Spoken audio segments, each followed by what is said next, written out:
রোহিঙ্গা সমস্যার সমাধানে ইউরোপীয় ইউনিয়ন সহ আন্তর্জাতিক সম্প্রদায়কে এগিয়ে আসার আহ্বান জানিয়েছেন রাষ্ট্রপতি মোহাম্মদ শাহাবুদ্দিন। বাংলাদেশে নবনিযুক্ত নরওয়ে এবং ইউরোপীয় ইউনিয়নের রাষ্ট্রদূতগণ আজ রাষ্ট্রপতির কাছে তাদের পরিচয়পত্র পেশ করতে গেলে তিনি এই আহ্বান জানান।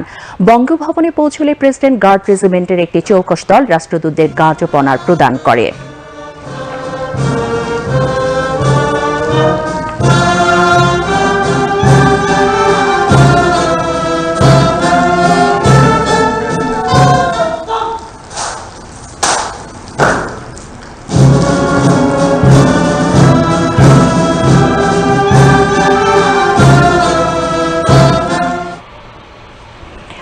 প্রথমে নরওয়ের নবনিযুক্ত রাষ্ট্রদূত হাকুন আরাল গুলব্রান্ডসন তার পরিচয়পত্র পেশ করেন। এরপর রাষ্ট্রপতির কাছে পরিচয়পত্র পেশ করেন ইউরোপীয় ইউনিয়নের রাষ্ট্রদূত মাইকেল উইলিয়াম মিলার।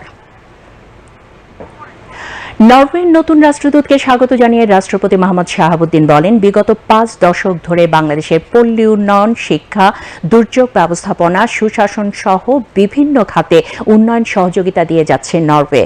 রাষ্ট্রপতি বাংলাদেশের অন্তর্বর্তীকালীন সরকারের সংস্কার কর্মসূচিতে সহায়তা করার আহ্বান জানান। বাংলাদেশের ব্লু ইকোনমির উজ্জ্বল সম্ভাবনা তুলে ধরে রাষ্ট্রপতি মোহাম্মদ শাহাবুদ্দিন গভীর সমুদ্রে মৎস্য আহরণ, সিফুড প্রক্রিয়াজাতকরণ টেকনোলজি এবং তেল গ্যাস সহ বিভিন্ন খাতে বিনিয়োগ করতে নরওয়ের বিনিয়োগকারীদের প্রতি আহ্বান জানান। নরওয়ের নতুন রাষ্ট্রদূত বলেন, বাংলাদেশের ব্লু ইকোনমির বিকাশে সহায়তা করতে আগ্রহী তার দেশ। ইউরোপীয় ইউনিয়নের নবনিযুক্ত রাষ্ট্রদূতের সঙ্গে সাক্ষাৎকালে রাষ্ট্রপতি মোহাম্মদ শাহাবুদ্দিন বলেন, ইউরোপীয় ইউনিয়ন বাংলাদেশের অন্যতম উন্নয়ন অংশীদার এবং রপ্তানির বড় গন্তব্যস্থল।